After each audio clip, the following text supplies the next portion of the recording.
Beleza, galera, estamos aqui com mais um capítulo da entrevista com Guga Galvão, esse monstro, mito aqui do nosso estado. E vamos começar de onde a gente parou, né? Vocês viram que o assunto estava muito interessante, mas a gente quer falar, só relembrando vocês rapidinho, a gente está falando sobre as novas estratégias nutricionais, como a evolução da nutrição, dos estudos na bioquímica, sobre como eles estão usando alimento. Hoje os caras usam doce de leite, sucrilho, numa dieta. Por que, Guga? Por que estão usando? Essa não é uma pergunta minha, mas sim eu sei que é uma curiosidade de vocês quando vê alguém fazendo essa estratégia. Guga vai explicar um pouquinho de por que ele bota o doce e tal. Fala aí, Guga, mata essa expectativa aí da galera. Muita gente me questiona sobre isso, né? Porque um doce já chegou até a, outros profissionais, eu prescrever uma dieta e colocar um doce ali em algum momento. E outro profissional que é amigo do paciente vir criticar. Isso não vai desenvolver resistência à insulina, algo do tipo. Tipo, uma vez eu expliquei à paciente e disse, ó, eu sei que foi sua amiga que é nutricionista que falou e, por favor, eu peço que você mostre a ela isso que eu vou falar, até pelo bem da minha profissão, para que ela possa se atualizar e entender o porquê que eu estou utilizando essa estratégia. Mas não tem nada de mais nisso, a gente vai entrar em quê? Mais uma vez na questão da aderência.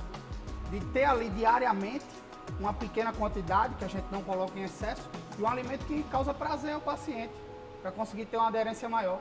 Se a gente for puxar novamente para as raízes do fisiculturismo, a gente vai ver que há décadas atrás, se você for ver, Mike Mendes usava sorvete na dieta, em preparação, assim como outros atletas, inúmeros atletas que usavam alguma bagana, algum que a gente chama de alimento lixo, né? Algum doce, algum tipo de recompensa diária ali, para a dieta ficar mais prazerosa. Acho que o Jay gostava do docinho também, né? Jay adicionava calorias, muitas vezes ele falava que usava doce ou até Coca-Cola intra-treino. Vários, inúmeros atletas usam isso e não tem nada de mais nisso. O que é que eu sempre prego? A dieta ela tem que estar equilibrada em quê? Divisão de macronutrientes, lógico, se você visa perda de gordura, gerar um déficit calórico, diante de tudo aquilo que eu já falei, da quantidade de calorias do déficit, calcular gasto energético. E tem que estar o quê? Equilibrada a ingestão de fibras, ingestão de micronutrientes e a ingestão de fitoquímicos, que são os antioxidantes. Está equilibrado isso aí, eu posso com certeza incluir o que eu chamo de uma caloria vazia, como um doce de leite, como um pedacinho de chocolate. Pra quê? Matar se o meu paciente chega e diz... Jujuba. Jujuba, que eu comecei com a jujuba, né? Chegando lá na Pulse, comendo jujuba no pós-treino. Que muito atleta, isso daí, eu não tirei da minha cabeça. Eu via vários atletas nos Estados Unidos fazendo isso. Usando jujuba, usando sucrilhos. Foi assim que eu comecei a fazer isso. Porque eu vi os bodybuilders, se eles podem, por quê? Fui entender aquilo ali, não tem nada demais. Eu vejo que muita gente hoje em dia vê que eu aplico isso e vários outros nutricionistas que seguem a mesma linha de trabalho estão começando a aplicar, mas sem entender o porquê. E muitas vezes acham que tem alguma vantagem nisso. Mas a vantagem é justamente a aderência. E tá ali dando diariamente uma recompensa à pessoa. Ter algum alimento que traz prazer para ela. Aí muitas vezes a pessoa tá vendo que eu coloco no pós-treino. Por quê? O pós-treino é um excelente momento para se consumir um doce ou um carbo de alto G, sim. Porque a sensibilidade da insulina está otimizada.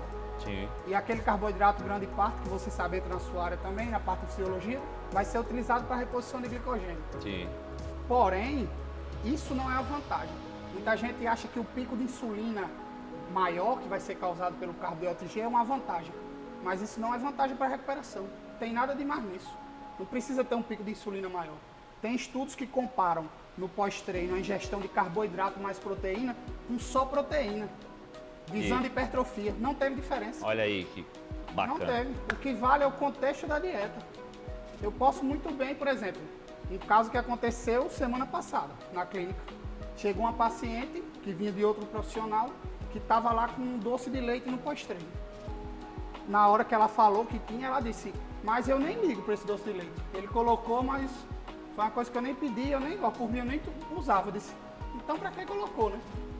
Não tem vantagem nisso. E a mulher está visando perda de peso. Porque eu estou jogando a caloria vazia ali que não faz diferença na vida dela. Sim. Então eu questionei, se você não faz diferença, eu vou tirar o doce daí. E aí você sente vontade de comer doce em algum horário? Ela disse, no almoço. Um pedaço de chocolate mata a vontade? Sim. Pode ser meio amargo? Sim. Coloquei um pedaço de chocolate meio amargo, calculei as calorias, 20, 30 graminhas de chocolate e depois do almoço, que era a vontade que ela sentia de doce. E tirei de pós-treino. Posso? Lógico. E o almoço vai ser um período ruim para eu colocar um chocolate, por exemplo, ou se fosse uma colher doce de leite? Depende, tem que ver o contexto da dieta. Se eu pego um almoço que tem salada, se eu pego um almoço que tem uma boa quantidade de fibra, vindo da salada, muitas vezes vindo de algum carboidrato, como uma batata doce, uma macaxeira, que também é rica em fibra, vindo de uma proteína sólida, que vai ter uma digestibilidade lenta, vai saciar mais, já vai reduzir o impacto na glicemia.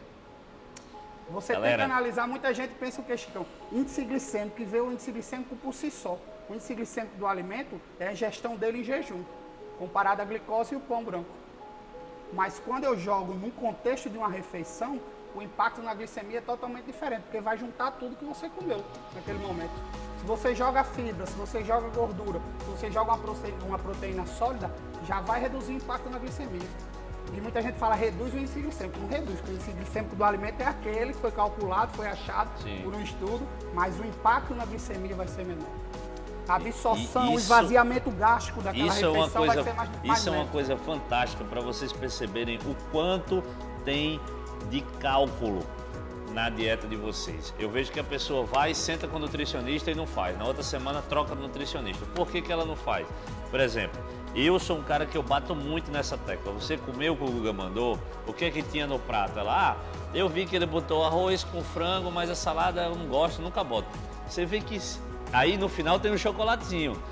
Quer dizer, salada é importante. Mas aí não teve a fibra. Então você vê como muda totalmente o impacto na glicemia, muda o contexto da dieta, desorganizou tudo.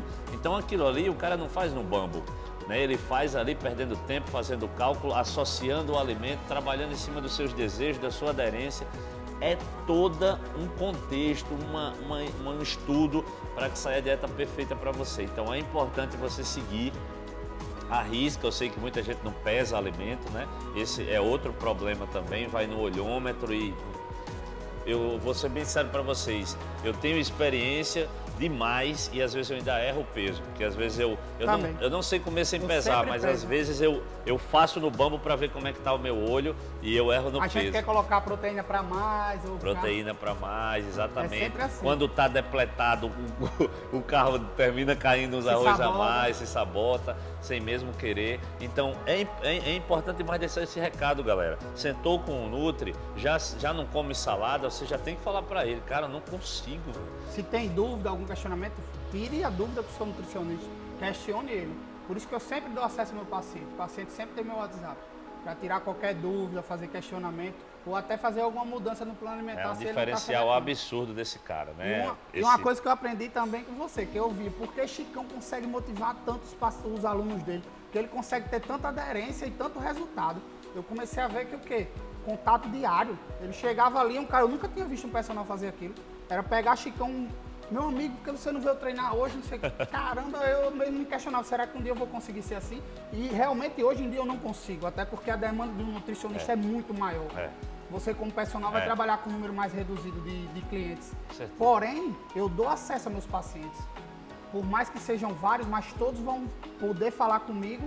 Eu não vou chegar até ele, muito difícil, pode ser um caso se for um atleta. Mas vai estar sempre lá para responder. Mas sempre que perguntar, eu vou tirar a dúvida. Uma coisa, Chicão, que importante que eu sempre falo para os meus pacientes. Eu vou liberar um docinho, mas tem que comer a salada. Eu exijo que coma salada. Acho que essa é uma das maiores dicas e um dos maiores toques que a gente deu aqui foi sobre como é importante você seguir o plano alimentar da forma que foi passado. É lógico que talvez você não consiga seguir a risca na gramatura, pesando sempre, mas se pelo menos você souber que o prato tem que ter aquelas porções, mensurar aquelas porções de um tamanho X, você vai conseguir ter um resultado já bem diferenciado, porque a maioria não faz isso. E não só dos pacientes em si, dos clientes seguirem, mas também dos profissionais de quê? Aí é um conselho que eu dou para os profissionais da área, porque eu quero ver a evolução da minha área, ter parâmetro do que está fazendo, não fazer de forma aleatória, que é o que eu mais vejo aqui no nosso estado, lógico que é o cenário que eu convivo e me deparo com as situações. Ter parâmetro, saber calorias, saber gasto calórico, porque eu acho que a maioria está errando aí. Se não está errando, é preguiça. Entendeu? Muitas vezes o profissional tem uma prática muito apurada, como eu mesmo tenho uma prática que eu consigo fazer sua dieta Normalmente eu vou estipular ali, vou colocar 3.000 calorias para você, eu faço o cardápio sem calcular. E quase 100%, 99% das vezes eu acerto. A divisão de macro que eu quero e a quantidade de calorias. Mas isso aí de um cara já calejado. Muita prática que eu venho fazendo isso, você sabe, há anos. Mas depois, mesmo eu sabendo que ali eu vou estar, a hipótese de acerto é grande, eu calculo. Mesmo depois eu calculo e entrego ao paciente. Então você está consumindo isso, X gramas de carboidrato, X gramas de proteína e X gramas de gordura, de lipídios. E a divisão de macronutrientes é essa e a ingestão calórica diária média é essa. Verdade. Agora a gente está falando com muito conceito científico, de nutrição de uma forma mais profissional, mas vamos abranger um pouquinho para aquela galerinha que nos assiste, que é fã, né? Eu vejo muito, eu chego num lugar, aquele cara, poxa, Chicão, como é que... Acho que essa é a pergunta universal, né? Que às vezes até cansa, mas a gente sabe levar já tranquilo. O que é que eu tomo, cara? O que é que eu tomo para ficar assim? Né? Eu acho que essa é uma pergunta universal. O Guga, que é fortão, o Matheus, eu, que são pessoas assim com uma certa referência aqui, né? Os caras sempre perguntam. Então, Guga, em termos de suplemento alimentar, o que é que você acha, diante da ciência, claro, que hoje faz a diferença mesmo? Porque as coisas mudam muito rápido, né? Eu diria que, visando a evolução de físico, não teria um suplemento indispensável. Sim. Se você montar um cardápio só com alimentos, seu paciente conseguir seguir aquilo, ele vai ter o resultado. Suplementos visando hipertrofia para a musculação, que é a área que a gente trabalha em maior parte, eu diria que visando hipertrofia, a gente vai ter dois em si que tem comprovação científica, que é visando melhora de desempenho, é a cafeína. É comprovado cientificamente que a cafeína melhora o desempenho. Visando hipertrofia, creatina. Vai ter melhor hipertrofia em desempenho a creatina. Graças a Deus eu acertei. Essa semana me perguntaram isso no Insta lá e eu fui na creatina porque é uma coisa que realmente eu uso e eu sei que a ciência é um dos suplementos mais estudados hoje. O suplemento mais estudado até hoje é a creatina, com mais comprovação científica. Então quer dizer que até a Whey Protein você acha que... A Whey, ela é boa? Praticidade. Excelente. Praticidade. Se o paciente não consegue, com alimentos sólidos, atingir a ingestão proteica que ele precisa, eu vou complementar com Whey. Eu uso Whey. Mas é indispensável para você ter resultado? Não. Em muitos casos, vitamina D, se o paciente está com déficit, ele precisa suplementar. Se o paciente não come uma quantidade de peixe com ômega 3, se ele não tem uma ingestão de ômega 3 adequada na dieta, eu preciso suplementar. Porque o ômega 3 ele tem um potencial anti-inflamatório muito bom. Incrível, né?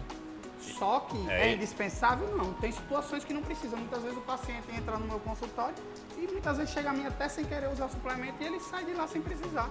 Se ele não precisar, eu não vou passar. Muitas vezes ele precisa complementar a ingestão proteica, eu vou colocar um suplemento, Chicão, que eu vejo, que muito se fala para musculação, mas que eu não vejo muita aplicabilidade, é a beta-alanina. Para musculação eu não vejo que a beta-alanina vai fazer uma diferença expressiva. Pode usar a beta-alanina? Pode. Mas o efeito de tamponamento e o efeito da beta-alanina em si é de 1 a 4 minutos. Então ela seria melhor para que esporte? Para um tenista, para um corredor de provas de curta distância, que seja acima de 1 minuto. Sim. Crossfit eu uso muito. Alguma coisa bem explosiva, né? Que mereça uma resposta já a muito creatina rápida. é nos primeiros segundos. Então a creatina é uma resposta mais imediata, então para musculação ela é sensacional. Ela vai atuar na recintas de ATP. Sim. Agora, já a beta-alanina, que vai ser um efeito de tamponamento na acidose muscular, e não pode se falar em ácido lático, que é errado. Sim. O ácido lático ele é bom, e sim acidose por excesso de íons de hidrogênio. Olha no músculo, ela vai tamponar a beta-alanina, seria melhor para outros esportes. Para musculação, você não vai fazer uma série muito prolongada. Pode ter a hipótese de ser bom no treino que você usa, por exemplo, um drop set, um strip set, mas é uma coisa mínima. Eu passei por isso agora no meu off, né? Tive que fazer um off bem acima do que eu consumia, de 5.700 calorias. Vocês viram que eu tive uma evolução bem notória agora nesses últimos tempos, mas eu passei por todas as sensações de um atleta profissional. E eu posso dizer para vocês, eu acho que o Guga concorda comigo, que o off é mais difícil do que o cut, né? Você comer nem sem estar com vontade.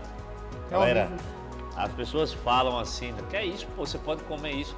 Meu irmão, é muito difícil, né? Você acaba uma refeição, vai entrar noutra e você tá cheio ainda. E aí, Chicão, você viu na prática a importância de se incluir uma caloria vazia na dieta. É. Porque você tá Não tinha como fazer. cheio de caloria ali com nutrientes. E você não consegue mais. Você precisa aumentar a caloria e não consegue. É aí que entra também a situação de você incluir o quê? Um suco. É. Porque um suco ele tem uma densidade calórica maior. Muitas vezes num plano de restrição alimentar visando definição, visando perda de gordura, emagrecimento, E o suco você fez não toda vai a colocar um diferença. suco. Mas num off, numa fase dessa que você quer incluir caloria no atleta, Faz uma eu diferença sempre uso. Suco de uva integral, suco de laranja, é uma situação que o suco é excelente. Ou até mesmo sucrilhos no pós-treino, você vai conseguir aumentar sua ingestão calórica de forma fácil e prazerosa. Isso. Realmente seria impossível. E o suplemento também aí, ele facilita muito. Outra coisa que o suplemento facilita e que eu constato é na minha profissão. As pessoas falam muito, o médico, não tem tempo para parar de comer, brother, né? E você tem ali o planejamento para botar com aquele tanto de caloria. Então, na hora ali, bater um shake numa shakeira, no consultório entre um paciente e outro, dá para você fazer, entendeu? Praticidade, né? Então, o suplemento é importante nessas horas também. Então, galera, eu queria agradecer. Eu não tenho nem palavras para dizer o quanto é importante estar com o Guga aqui para mim. Eu tinha mais perguntas para fazer, mas eu vou fazer o seguinte.